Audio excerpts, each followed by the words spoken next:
Munir lahir di Batu, Jawa Timur pada tanggal 8 Desember 1965.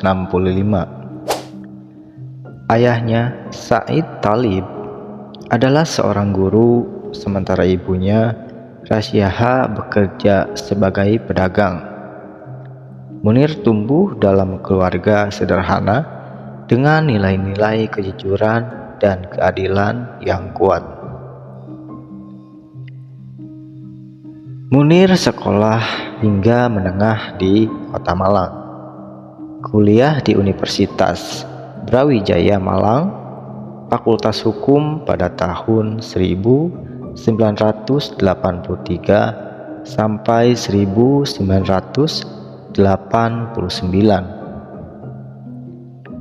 Selama kuliah, Munir aktif di organisasi mahasiswa seperti HMI dan mulai tertarik pada isu HAM. Karakteristiknya terbentuk sejak muda, termasuk melalui diskusi tentang ketidakadilan sosial di era Orde Baru.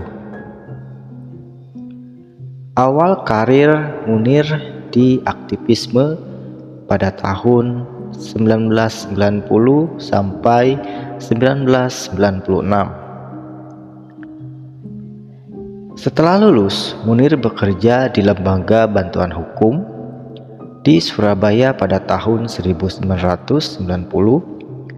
Munir fokus pada kasus-kasus rakyat kecil seperti buruh tani dan korban kekerasan negara. Terlibat dalam kasus Marsinah pada tahun 1993, buruh perempuan yang dibunuh setelah memimpin pemogokan. Kasus ini mengangkat namanya sebagai pembela HAM. Awal mula konflik Munir dengan penguasa. Munir seringkali berhadapan dengan aparat militer dan pemerintah Orde Baru yang relatif menolak kompromi dengan otoritas, bahkan ketika Munir diancam. Pada tahun 1996, Munir mendirikan Komisi untuk Orang Hilang dan Korban Tindak Kekerasan. Tujuan mendokumentasikan kasus penghilangan paksa, terutama yang dilakukan oleh militer. Kasus-kasus penting yang dimana penculikan aktivis pada tahun 1997 sampai 1998. Setelah krisis ekonomi dan politik, 23 aktivis pro reformasi diculik dan disiksa oleh tim militer, yaitu tim Mawar. Munir mengungkap jaringan ini meski banyak ancaman kepadanya. Kemudian kasus Timor Timur. Munir mengkritik kekerasan militer pasca referendum kemerdekaan Timor Timur pada tahun 1999, termasuk pembantaian di gereja Liu Kuica. Setelah reformasi 1998, Munir terus mendorongkan pertanggungjawaban pelaku pelanggaran HAM masa lalu.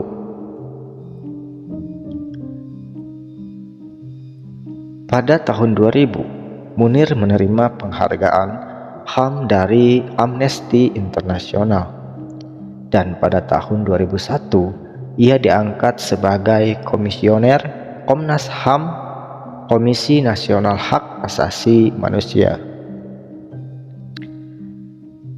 Kematian misterius dan kontroversi di tahun 2004. Peristiwa di pesawat Garuda Indonesia.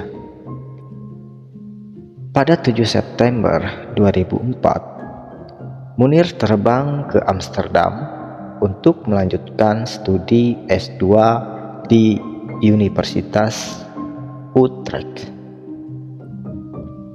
Dalam penerbangan Garuda GA974, ia meninggal secara tiba-tiba.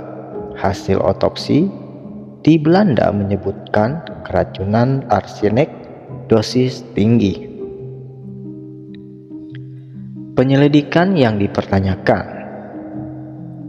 Polikarpus Budihari Prianto, pilot Garuda, dihukum 14 tahun penjara pada tahun 2005 karena meracuni Munir. Namun Polikarpus diduga hanya tukang eksekusi. Laporan tim pencari fakta PF menyebut ada keterlibatan pejabat Badan Intelijen Negara atau BIN. Nama Muhdi PR, mantan deputi BIN, sempat diadili tetapi dibebaskan pada tahun 2008 karena kurang bukti. Dokumen rahasia yang bocor pada tahun 2011 menguatkan teori bahwa pembunuhan Munir direncanakan oleh oknum intelijen. Titik gelap dalam hukum Indonesia. Kasus ini menjadi simbol impunitas, kekebalan hukum bagi pelaku pelanggaran HAM di Indonesia. Keluarga dan aktivis HAM menuduh pemerintah sengaja mengubur kasus ini. Gerakan HAM pasca Munir meninggal. Istri Munir yang bernama Suci Wati mendirikan Yayasan Munir pada tahun 2005 untuk melanjutkan perjuangannya. 7 September diperingati sebagai Hari Pemuda HAM Indonesia. Pada tahun 2005, Munir dianugerahi penghargaan HAM internasional oleh Amerika Serikat secara anumerta. Kasusnya menjadi studi kasus di Universitas Global tentang perlawanan terhadap impunitas. Hingga tahun 2023, kasus Munir belum tuntas. Banyak dokumen intelijen masih diklarifikasikan sebagai rahasia negara. Aktivis HAM seperti Haris Azhar dan Patia Maulidiyanti terus meneriakkan tuntutan siapa dalang sebenarnya. Simbol perlawanan perjuangan menginspirasi generasi muda untuk kritis terhadap kekuasaan. Kasusnya menunjukkan betapa sistem hukum di Indonesia rentan dimanipulasi oleh kekuatan politik. Setiap 7 September, masyarakat diingatkan bahwa tanpa keadilan bagi Munir, reformasi Indonesia masih cacat. Munir Said Tholib bukan sekedar nama, melainkan sebuah prinsip bahwa kebenaran dan keadilan harus diperjuangkan meski nyawa menjadi taruhannya. Kematiannya yang tragis adalah cermin dari pertarungan antara kekuasaan yang korup dan suara rakyat yang menuntut keadilan. Hingga hari ini, pertanyaan tetap menggema, kapan Indonesia benar-benar berani menghadapi masa lalunya.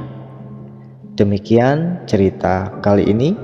Jika teman-teman suka, silahkan like dan subscribe. Terima kasih.